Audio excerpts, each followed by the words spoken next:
নমস্কার, অরূপ তোমার বাণী ইউটিউব কুইজ চ্যানেলের 135 নম্বর এপিসোডে আমি অরূপ রতন আইচ আপনাদের স্বাগত জানাই। আমার সঙ্গে আছে আমার এই ছোট্ট আত্মীয় অবন্তিকা দাস, ক্লাস 3-তে পড়ে, ক্লাস 4-এ উঠবে এইবার। আমার এই এপিসোডের মানে সব থেকে ছোট গেস্ট আর কি, অবন্তিকা দাস।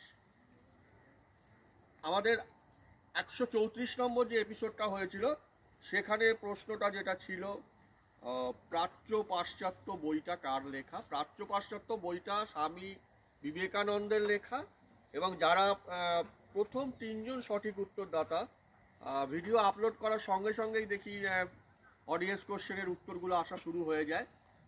সেখানে প্রথম যে 3জন উত্তর দিয়েছেন তারা হলেন চন্দননগর হুগলির ভ্রমর চ্যাটার্জি, হুগলির মৌসুমী বসু এবং খড়দার নিতাই দাস। যেহেতু এই এপিসোডটা আমরা একটু তাড়াতাড়ি শ্যুট করছি, আমরা আর বেশি অ্যান্সার নিতে পারছি না। তো আমাদের আজকের 135 নম্বর এপিসোডে যাবার আগে বলি, আপনারা জানেন আমাদের হোয়াটসঅ্যাপ নম্বরটা হচ্ছে 8777253959।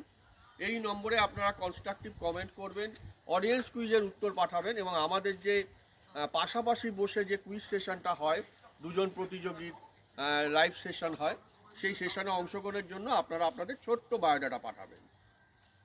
আর আপনাদের বলবো, আমাদের উত্তম কুমারকে নিয়ে আমরা স্পেশাল 2টো এপিসোড করেছি, ওই দুটো অবশ্যই দেখবেন এবং আপনাদের মতামত জানাবেন। চলে যাব, অবন্তিকার পারমিশন নিয়ে চলে যাব আমাদের এপিসোডের মূল পর্বে। হ্যাঁ, প্রথম পর্ব, Abantika is a very good dancer, ও খুব ভালো নাচে, এই জন্য প্রথম প্রশ্নটা ওর নাচের জন্য রয়েছে, যেটা হচ্ছে আপনারা জানেন কত্থক যে নাচ, কত্থক নাচের জন্য সবথেকে প্রয়োজনীয় ইনস্ট্রুমেন্ট বা বাদ্যযন্ত্র কোন দুটি? কত্থক নাচের জন্য সবথেকে প্রয়োজনীয় বাদ্যযন্ত্র দুটি কোন কোনটি? উত্তরগুলো আমরা বলবো প্রশ্নের শেষে। 2 নম্বর, একটা বইয়ের নাম কথায় কথায় যে রাত হয়ে যায়, এই বইটা কার লেখা? গানের দুনিয়ার একজন বিখ্যাত মানুষের লেখা এই বইটা, কার লেখা এই বইটা? 3 নম্বর, ভারতের অন্যতম সেরা ব্যাটসম্যান কিংবদন্তি সুনীল গাভাস্কারের একমাত্র টেস্ট উইকেট কোনটি? উনি জীবনে একটাই টেস্ট উইকেট পেয়েছেন, সেই টেস্ট উইকেটটা কোনটি? 3টে প্রশ্ন হলো। আপনাদের বলি, আমরা যে জায়গাটা দাঁড়িয়ে আছি সুবর্ণরেখার তীরে, অনেক দূরে ওখানে হিন্দুস্তান কপার কমপ্লেক্সের কিছু অংশ দেখা যাচ্ছে, কুয়াশার মধ্যে শ্যুট করছি।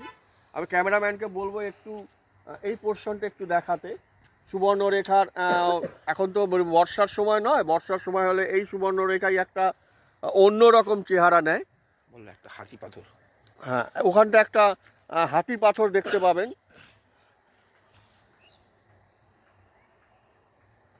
একদম আপনাদের সামনে এত সুন্দর একটা সিনারি, ভোরের দিকে অপূর্ব সুন্দর দৃশ্য। আমরা আছি রাতমোহনা রিসর্টে, সেখানে আমরা এই শ্যুটটা করছি। তো আমরা আবার চলে যাব মূল পর্বে। 3টে প্রশ্ন হয়েছে, 3টে প্রশ্নের পরে 4 নম্বর প্রশ্ন হচ্ছে, কোন ভারতীয় প্রথম ব্রিটিশ পার্লামেন্টের সদস্য নির্বাচিত হয়েছিলেন? কোন ভারতীয় প্রথম ব্রিটিশ পার্লামেন্টের সদস্য নির্বাচিত হয়েছিলেন? এটা হচ্ছে 4 নম্বর প্রশ্ন। 5 নম্বর, বরফের উপর যে সমস্ত উদ্ভিদ জন্মায়, আইসের উপর যে সমস্ত উদ্ভিদ জন্মায়, তার নামটা কি? তার একটা স্পেশাল নাম আছে, সেই নামটা কি? এটা হচ্ছে 5 নম্বর প্রশ্ন।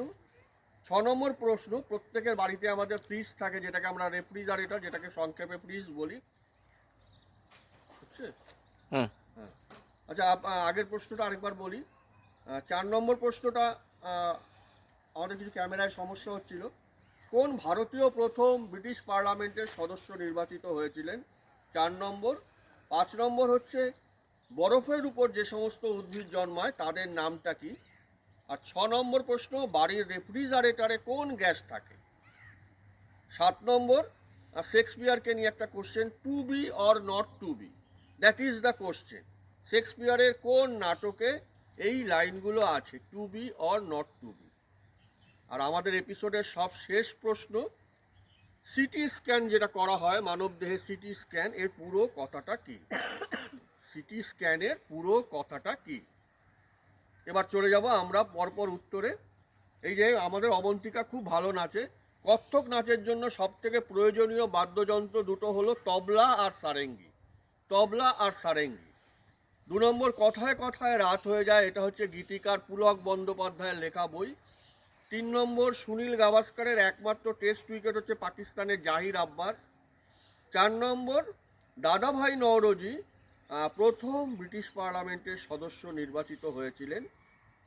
5 নম্বর বরফের উপর যে সমস্ত উদ্ভিদ জন্মায় তাদের বলে ক্রায়োফাইট। আর 6 নম্বর বাড়ির রেফ্রিজারেটরে থাকে লিকুইড অ্যামোনিয়া গ্যাস থাকে। 7 নম্বর ছিল শেক্সপিয়ার দিয়ে to be or not to be that is the question, এটা আছে শেক্সপিয়ারের হ্যামলেট নাটকে। আর সবশেষ প্রশ্ন ছিল সিটি স্ক্যান আমরা যেটা বলি মানব দেহে মানব শরীরে হয়, এটার পুরোটা হচ্ছে কম্পিউটার টমোগ্রাফি স্ক্যানিং। তো আপনাদের 8টা প্রশ্ন সঙ্গে উত্তর বলা হলো।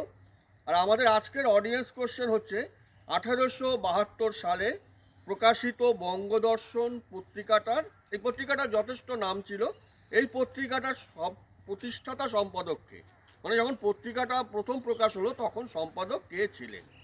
আপনারা উত্তর পাঠাবেন চটজলদি 8777253959 এই নম্বরে হোয়াটসঅ্যাপ করে। আমাদের 135 নম্বর এপিসোড এখানেই শেষ। দেখা হবে, আমি আর অবন্তিকার সাথে আপনাদের আবার দেখা হবে পরের কোনো এপিসোডে। নমস্কার, খুব ভালো থাকবেন।